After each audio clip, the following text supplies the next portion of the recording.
নমস্কার, বাংলা রাজনীতিতে আপনাকে স্বাগত। সারা ভারতে 102টি লোকসভায় নির্বাচন শুরু হয়েছে, যার মধ্যে বাংলার 3টি লোকসভা রয়েছে, জলপাইগুড়ি, আলিপুরদুয়ার এবং কোচবিহার। এবং কোচবিহার থেকে লাগাতার অশান্তির খবর আসছে, কখনো বিজেপির অশান্তির খবর আসছে, কখনো টিএমসির অশান্তির খবর আসছে।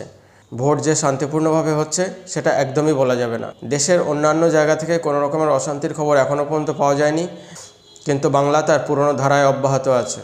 একজন বিজেপির বুথকর্মী আক্রান্ত এবং তিনি হসপিটালে চিকিৎসাধীন আছেন। বলতে গেলে তৃণমূলের দুর্নীতির কথা শেষ হবে না, কিন্তু ভোট শুরু হতে না হতে তৃণমূলে আরেকটি নতুন দুর্নীতি বেরিয়ে পড়েছে।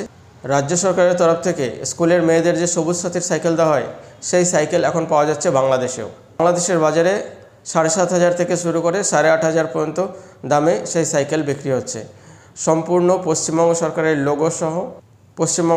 লোগো সহ, অর্থাৎ এখানকার সাইকেল ওখানে পাচার হয়ে গেছে। এই সাইকেল পাচারের সঙ্গে রাজ্য সরকারের এই সাইকেল পাচারের সঙ্গে তৃণমূলের কোন নেতারা কিভাবে জড়িয়ে আছে এবং কোন রাস্তায় কাজ হচ্ছে তা খতিয়ে দেখার সময় এসছে এখন। যেভাবে বাংলাদেশের বাজারে সাইকেল পাওয়া যাচ্ছে তাতে মনে হয় না একটা দুটো সাইকেল চুরি হয়ে ওখানে গেছে, তাতে লরি সাইকেল ওখানে পাচার হয়ে ওখানে গেছে। যদি তৃণমূল নেতাদের সঙ্গে কোনো যোগসাজশ না থাকে এই পাচারে, তাহলে এই সাইকেল পাচার সম্ভব নয়। কারণ এত নতুন সাইকেল কি করে একসঙ্গে পাচার হতে পারে? যদি কোনো সাধারণ মানুষ বিক্রি করে থাকে, কটা সাইকেল বিক্রি করবে? 2, 4, 5, 6টা সাইকেল বিক্রি করবে, ধরলাম 200 সাইকেল বিক্রি হলো এদিক ওদিক করে। কিন্তু তাই বলে তো লরি সাইকেল পাচার হয়ে যাবে না। এর মধ্যে তৃণমূলের কোনো না কোনো নেতা জড়িয়ে আছেন এবং কোনো না কোনো সরকারি দপ্তরের কর্মী জড়িয়ে আছেন, নাহলে এই ঘটনা হওয়া সম্ভব নয়।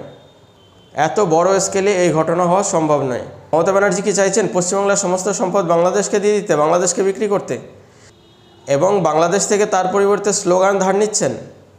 আমরা যে সিভিক পুলিশের পরিধানরত ড্রেসটি দেখি জেলায়, এখানকার সিভিক পুলিশরা জেলায় যে ড্রেসটি পরিধান করেন, ঠিক একই রকম ড্রেস বাংলাদেশ পুলিশও পরিধান করে। তো মমতা ব্যানার্জি কি সেই ডিজাইনটি বাংলাদেশের থেকে কপি করেছেন? এত ডিজাইন থাকা সত্ত্বেও বাংলাদেশ থেকে কেন আমাদের সিভিক পুলিশের ড্রেস কপি করতে হবে? বা বাংলাদেশি কাউকে খুশি করার জন্য এই ধরনের কাজগুলো মমতা ব্যানার্জি একের পর এক করছেন।